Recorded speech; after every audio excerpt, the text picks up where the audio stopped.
2002 से कुछ नया नहीं हो रहा था और उसके बाद 2014 में भारत में प्रधानमंत्री बना, जिसका एजेंडा था, मतलब जिसकी पार्टी का एजेंडा था कि 370 को हटाना है। 5 साल तक कुछ हुआ नहीं, तो लोगों ने कहा बस इतना ही दम था। फारूक अब्दुल्ला साहब ने एक स्टेटमेंट दी कि नरेंद्र मोदी आ जाए चाहे कोई आ जाए, एक बार आ जाए चाहे 4 बार आ जाए, किसी में दम नहीं है कि 370 हटा सके। उन्होंने कह दिया। 2019 में वो पार्टी फिर बहुमत से आ गई। लोगों ने कहा कि लोगों ने ईवीएम मशीनों ने वोट दिया है, पर ये तो सब कहने की बातें, बकवास बातें हैं। अंतिम सच ये है कि वो पार्टी सत्ता में आई और ज्यादा बहुमत से आ गई।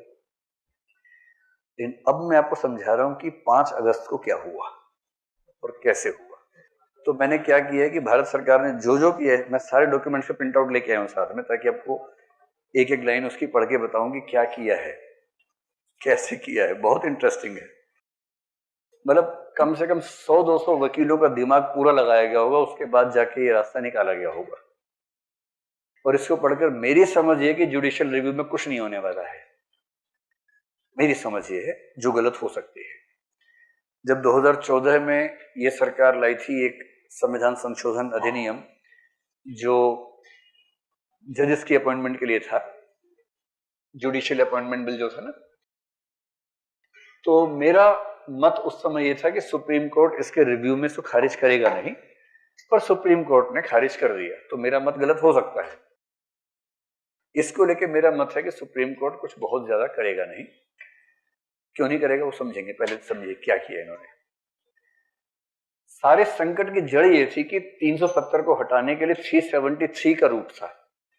संविधान संशोधन का भी था, पर संविधान संशोधन के लिए जितना बहुमत चाहिए उतना बहुमत राज्यसभा में है नहीं, तो थोड़ा आसान रास्ता देखना था। आसान रास्ता ये था राष्ट्रपति का आदेश।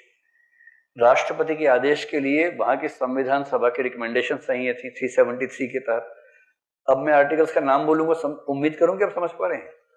373 के तहत वहां के संविधान सभा की रिकमेंडेशन सही थी। एक कंडीशन ये थी, और यदि 370 को खत्म करने का एक तरीका यह भी है कि 370 में पूरे भारतीय संविधान के सभी आर्टिकल शामिल कर दीजिए।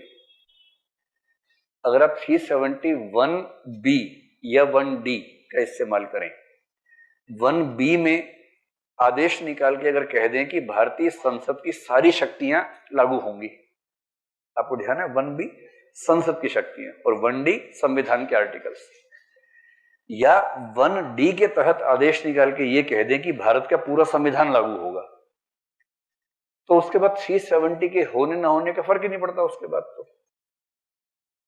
आप ये बात समझ पा रहे हैं। 3 वाक्य सुनिए। 370 को हटाने का एक तरीका है कि 373 के तहत वहां की संविधान सभा के रिकमेंडेशन पर राष्ट्रपति का आदेश निकल जाता, या संविधान संशोधन, जो कि एक अलग रास्ता, उसको छोड़ देते हैं अभी। जैसे रिजर्वेशन जो लोग खत्म करना चाहते हैं वो कहते हैं रिजर्वेशन खत्म नहीं कर सकते ना, कोई बात नहीं, सबको दे दो। अगर आपने रिजर्वेशन पॉलिसी बनाए रखी और क्या कहा, भारत के प्रत्येक नागरिक को आरक्षण मिलेगा, तो ये संविधान में आरक्षण बचा या खत्म हो गया? खत्म हो गया। ठीक वैसे ही अगर आप 373 के तहत 370 को नहीं हटा पा रहे, तो 371B और D के तहत 2 उपाय कर सकते हैं। 371B के तहत, अच्छा उसके लिए संविधान सभा नहीं चाहिए, उसके लिए केवल राज्य चाहिए, और राज्य का मतलब वहां होता है मंत्री परिषद की सलाह पर काम करने वाला राज्यपाल। राज्य का मतलब ये होता है वहां पर। अगर मंत्री परिषद की सलाह से राज्यपाल कॉन्करेंस दे दे और अब 371B के तहत आदेश निकाल दे राष्ट्रपति का, जिसमें लिखा हो कि भारत की संसद को जम्मू कश्मीर पर उतनी ही शक्तियां होंगी जितनी भारत के किसी भी अन्य राज्य के बारे में है, बात खत्म हो गई। फिर तो संसद कुछ भी एक्ट पारित कर सकती है। या 371D के तहत अगर आदेश ये निकाल लेते कि भारतीय संविधान के सभी अनुच्छेद जम्मू कश्मीर पर लागू होंगे, बात खत्म हो जाती। यही तो करना था। इन्हें तनाव था कि जम्मू कश्मीर की विधानसभा तो ऐसा करेगी नहीं, राज्य ऐसा क्यों करेगा। तो योजना थोड़ी पीछे से शुरू होती है। इलेक्शन हुआ, इलेक्शन में नेशनल कॉन्फ्रेंस, पीडीपी, किसी को बहुमत नहीं मिला।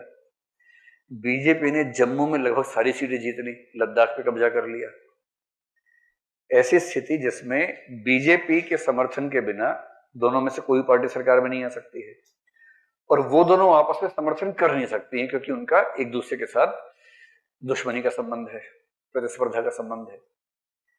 अंत में पीडीपी की सरकार बनी बीजेपी के सहयोग से। कुछ साल सरकार चली, उसके बाद बीजेपी ने समर्थन वापस ले लिया।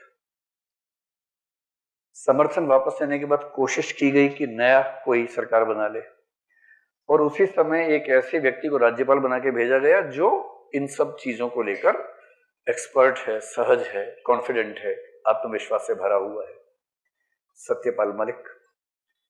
किसी प्रशासक को नहीं, सिविल सर्वेंट को नहीं, एक राजनीतिज्ञ को भेजा गया जिसकी इस मामले में अप्रोच स्पष्ट है कि कैसे कश्मीर को शेष भारत का हिस्सा बना देना है।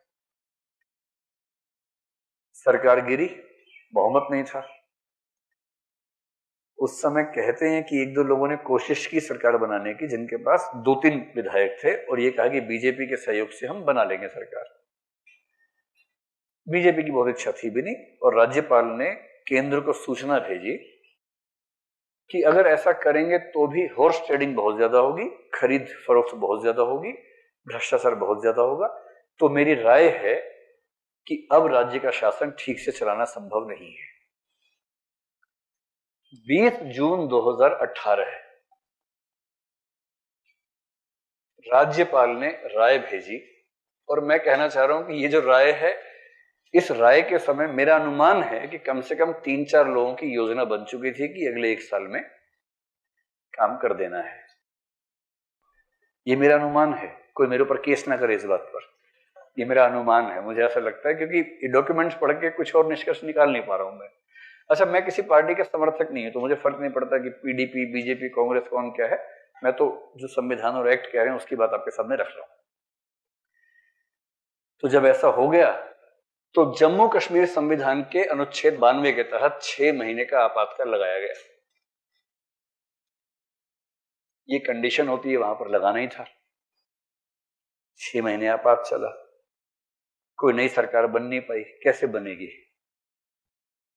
सरकार? बनाने के लिए आंकड़ा उस पार्टी के पास है जो पार्टी चाह रही कि सरकार ना बने, क्योंकि एजेंडा क्लियर है, बरसों पुराना वायदा पूरा करना है। उनकी पार्टी के एक बहुत प्रसिद्ध व्यक्ति श्यामा प्रसाद मुखर्जी, जब 370 की बात चली तो आंदोलन किया, एक देश में 2 संविधान, 2 विधान, 2 निशान, नहीं चलेगा, नहीं चलेगा। जम्मू चले गए लड़ने के लिए, वहीं हिरासत में उनकी मौत हुई। तो बीजेपी के लोग श्यामा प्रसाद जी की कसम खा के कहते हैं कि श्यामा प्रसाद जी कश्मीर तो लेके रहेंगे, दूध मांगोगे खीर देंगे, कश्मीर मांगोगे खीर देंगे। वो उस मूड में रहते हैं।